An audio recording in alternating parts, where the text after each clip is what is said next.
শামশেরগঞ্জ পুলিশের বিশেষ অভিযানে 3টি আগ্নেয়াস্ত্র এবং 5 রাউন্ড গুলি সহ গ্রেপ্তার 2। বুধবার রাতে রতনপুর স্টেশন মোড় এবং ধূসুরিপাড়া এলাকা থেকে গ্রেপ্তার হয়েছে তাদের। পুলিশ জানিয়েছে ধৃতদের নাম নবিরুল শেখ এবং উমর হালদার। নবিরুল শেখের বাড়ি ঝাড়খণ্ডের পাকুড় জেলার জিকরঘাটি এলাকায়।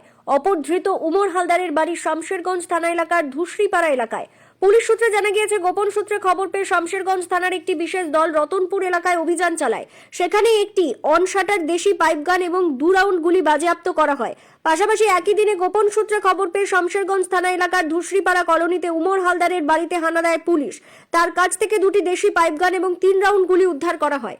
প্রাথমিক জিজ্ঞাসাবাদে অস্ত্রগুলি কোথা থেকে আনা হয়েছে এবং কি উদ্দেশ্যে মজুত রাখা হয়েছিল তা খতিয়ে দেখছে পুলিশ।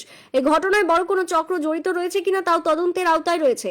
ধৃত 2 অভিযুক্তকে বৃহস্পতিবার জঙ্গিপুর মহকুমা আদালতে পাঠানো হয় শামশেরগঞ্জ থানার পুলিশের পক্ষ থেকে। পুরো ঘটনার তদন্ত শুরু করেছে শামশেরগঞ্জ থানার পুলিশ।